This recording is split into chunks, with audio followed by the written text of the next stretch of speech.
जय श्री गणेश के मित्रों, आज चर्चा करेंगे चंद्र ग्रहण योग के विषय में।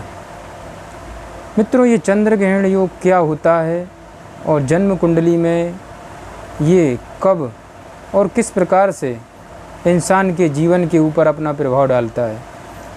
क्या वैदिक ज्योतिष में इसके कोई अचूक उपाय हैं? अगर हैं तो अवश्य ही मित्रों इस वीडियो के माध्यम से मैं आपको वह अचूक उपाय भी बताऊंगा, जिससे जिनकी जन्म कुंडली में चंद्र ग्रहण योग बना है तो अवश्य ही ये उपाय करके आप ग्रहण योग से हमेशा हमेशा के लिए मुक्त हो सकते हैं। आपका अपना ज्योतिषाचार्य दीपक कुमार आपके अपने यूट्यूब चैनल फलित ज्योतिष में आप सभी लोगों का हार्दिक स्वागत करता है। मित्रों, आज का जो विषय है बड़ा ही रोचक विषय है, बड़ा ही रोमांच करने वाला विषय है मित्रों, क्योंकि जन्म कुंडली में जब यह ग्रहण योग बनता है तो अवश्य ही इंसान के मन को झकझोर देता है। इंसान का मन स्थिर नहीं रहता मित्रों। जन्म कुंडली के 12 भाव होते हैं मित्रों, और एक एक भाव अपनी अपनी विशेषता लिए हुए है। जिस प्रकार से प्रथम भाव मित्रों लग्न होता है और ये शारीरिक बनावट, मानसिक स्थिति, भूख, रंग, रूप, स्थिति बताता है, तो वहीं जन्म कुंडली का द्वितीय भाव धन, कुटुंब, परिवार, ससुराल को बतलाता है, संचित धन को बतलाता है मित्रों। तो वहीं जन्म कुंडली का तीसरा भाव मित्रों छोटे भाई बहनों की स्थिति बतलाता है, पड़ोसियों की स्थिति बतलाता है, छोटे भाई बहनों से संबंधित जीवन में सुख दुख बतलाता है मित्रों। इसी प्रकार से जन्म कुंडली का चतुर्थ भाव सुख भाव होता है, जिससे सुख सुविधाएं देखी जाती हैं। वह माता का स्थान भी होता है, भूमि, वन, वाहन, मकान का सुख देखते हैं। तो वहीं जन्म कुंडली का पंचम भाव यानी कि जन्म कुंडली का 5वां भाव शिक्षा, संतान के लिए माना जाता है। छठा भाव रोग, शत्रु का माना जाता है। तो वहीं सप्तम भाव जीवन साथी, वैवाहिक जीवन की स्थिति देखी जाती है मित्रों। अष्टम भाव से जीवन, आयु देखा जाता है, मृत्यु देखी जाती है। नवम भाव भाग्य, धर्म को देखा जाता है। तो वहीं 10वां भाव कर्म को देखा जाता है मित्रों। 11वां भाव आपकी इच्छाओं को बतलाता है। तो वहीं 12वां भाव व्यय भाव होता है, यानी कि खर्च को बतलाता है। कोर्ट कचहरी, अस्पताल की स्थिति को बतलाता है, क्योंकि ये 12वां भाव व्यय भाव कहलाता है मित्रों। तो इस प्रकार से इन 12 भावों की अपनी अपनी विशेषताएं होती हैं। और जन्म कुंडली मित्रों जब चंद्रमा के साथ केतु विराजमान होता है तो चंद्र ग्रहण योग का निर्माण होता है मित्रों।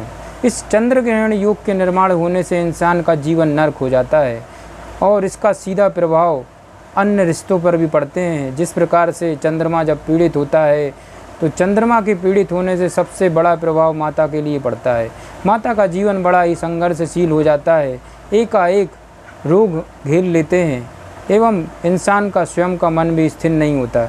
कोई सही फैसले इंसान जीवन में ले नहीं पाता है, क्योंकि चंद्रमा का सीधा संबंध मन से होता है मित्रों। और जब मन स्थिर नहीं होगा तो इंसान कोई भी सही फैसले नहीं ले सकता जीवन में। तो आप समझ सकते हैं किस प्रकार से जन्म कुंडली में चंद्रमा दूषित होता है जब केतु विराजमान होता है, और इसका वैदिक ज्योतिष में किस प्रकार से निवारण बतलाया गया मित्रों। इस वीडियो के माध्यम से आपको अवश्य ही अचूक उपाय बता रहा हूँ मित्रों, और इस वीडियो को जितना आप ध्यान से सुनेंगे उतना ही आपको लाभ मिलेगा। विश्वासम फलदायकम, विश्वास करेंगे तो अवश्य आपको लाभ मिलेगा मित्रों।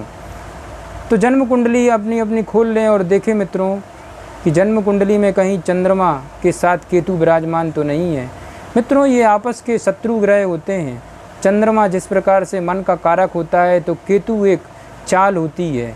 केतु यात्रा का स्वामी होता है मित्रों, और अपने शत्रु के साथ विराजमान होकर वह शत्रु पर हावी हो जाता है। चंद्रमा पर हावी होने से चंद्रमा को दूषित कर देता है। चंद्रमा के दूषित होने से चंद्रमा से संबंधित जो भी रिश्ते नाते होते हैं वह भी बड़ा ही संघर्षशील उन लोगों का जीवन होता है। जैसे चंद्रमा माता का कारक ग्रह होता है, बुआ का कारक ग्रह होता है, मौसी का कारक ग्रह होता है। इसका मतलब ये हुआ मित्रों कि अगर चंद्रमा पीड़ित है, केतु के साथ विराजमान है, तो निश्चित तौर पर इन रिश्तों में ये चीज़ें ज़रूर आपको देखने को मिलेंगी। मामा का जीवन संघर्षशील रहेगा, बड़ा ही उतार चढ़ाव भरा रहेगा। मौसी, बुआ भी इसकी चपेट में आती हैं, क्योंकि चंद्रमा पीड़ित होता है। तो कुल मिलाकर मित्रों चंद्रमा का बहुत बड़ा महत्व ज्योतिष में बतलाया गया है। मित्रों चंद्रमा के दूषित होने से अनेक प्रकार के रोग ग्रस्त हो जाते हैं, इंसान का जीवन नरक हो जाता है। चंद्रमा मित्रों जब भी पीड़ित होता है तो अवश्य ही मानसिक स्थिति खराब कर देता है, कोई भी जीवन में सही फैसले नहीं लेने देता मित्रों। तो इसलिए आज मैं आपको ऐसा अचूक उपाय बता रहा हूँ ताकि चंद्र ग्रहण योग से आप लोग हमेशा हमेशा के लिए मुक्त हो सकें। आपको क्या करना चाहिए, आपके लिए जितना ज़्यादा आप चांदी धारण करें अपने शरीर में, उतना ही केतु के दुष्प्रभाव से आप बच जाएंगे। चंद्रमा को बल प्राप्त होगा। चंद्रमा को बल प्राप्त करने के लिए आपको चावल का दान करना चाहिए, सफ़ेद चीज़ों का दान करना चाहिए। रोज़ाना 1 मुट्ठी चावल छत में जाके डालना चाहिए। उससे क्या होगा मित्रों, उससे ये होगा कि चावल जो है चंद्रमा का कारक तत्व वैदिक ज्योतिष में बतलाया गया मित्रों, और जो छत होती है वह शनि का रूप बतलाया गया है। इसलिए चंद्रमा को उठा के आपने शनि के हवाले कर दिया, वो सुरक्षित हो गया है, केतु उसका कुछ नहीं बिगाड़ सकता है। इसलिए चंद्रमा को सुरक्षित रखना है तो अवश्य ही आपको यह उपाय करना चाहिए। जय श्री गणेश की।